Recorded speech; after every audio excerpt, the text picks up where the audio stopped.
Hello everybody, my name is Ryan or MandRproductions and welcome to my review of the LEGO Star Wars 7106 Droid Escape. This set included 44 pieces and was recommended for ages 6 to 12. It was released in 2001 for a price of $5.99 according to Brickset, although this tag on my box from Kohl's says it costs $7.99 at Kohl's. So I don't know if that was a pricing difference because it was Kohl's, which isn't a typical LEGO retailer, but that's just what my box says, although I do trust Brickset in it being $5.99. Today, though, that will cost you about $23 new and $17 used. Unfortunately, I don't have the instruction booklet, but this picture here shows that the inside of the instructions have an interesting type of pattern with some stars, and of course the picture on the instruction booklet is just the typical box art.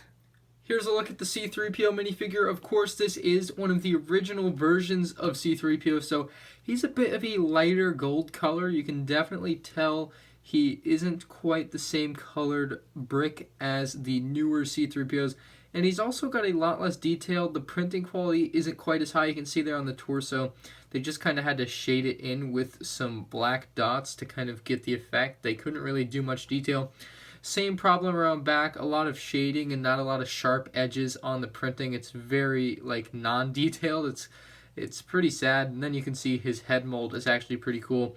They use basically the same head mold for years, and it definitely holds up to today's standards. I still think the head mold on this C-3po model looks perfect, but the torso and leg printing, there is no leg printing obviously, but the torso printing could definitely use some work. And here we have one of the original versions of R2-D2. Obviously, he is lacking a lot of details, especially right below the printing here on the dome piece. There's just nothing there at all. They couldn't really print there back in the day, so they were very limited in what they could do. Obviously, there's nothing around back, as there still isn't today, but the dome printing, the head area of R2-D2 is really lacking, although the printing that is there is pretty nice. It's still kind of shiny and blue. It's got the same coloring, but the printing down below looks okay as well. You can see it does have some nice little details. If we can zoom in here and look at the torso, you can see it definitely looks a little bit detailed. Of course, there's still some errors in the printing,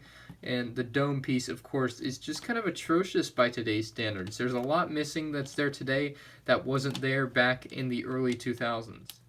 The Droid Escape Pod itself is pretty cool. It's only made up of about 40 pieces when you take out the pieces for the minifigures in the set, so this is a relatively easy build, but it does have some really cool printed parts and just a very cool old-timey Lego type design that I definitely enjoy. Now I'll give you a close-up look here at the printed side panel, and you can tell that it has a lot of little details on it for a 2001 set.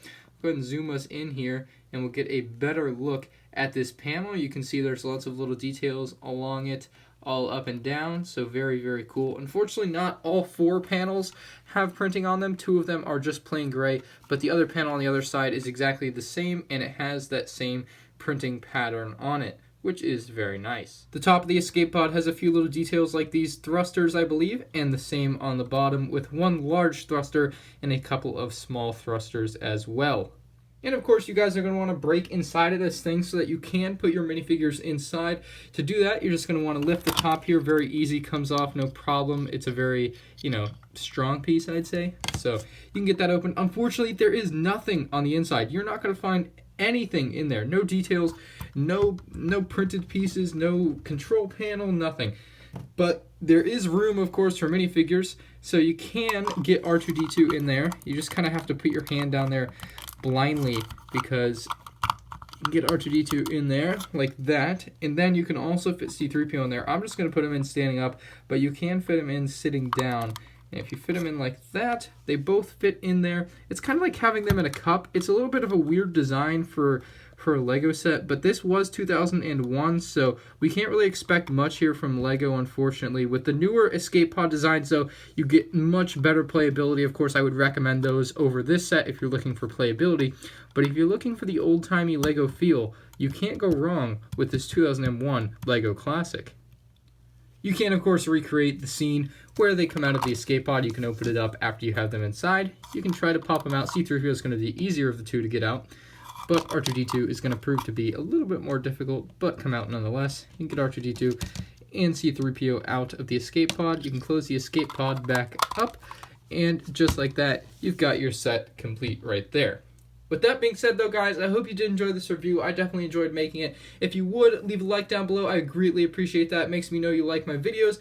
Comment down below what you think of this set and its early type of design compared to some of the newer escape pods. If you guys want to check out my escape pod comparison, I'll leave a link down in the description below. And subscribe so you know more of my future LEGO content. Thank you all for watching, and I'll see you on the next one. Peace out.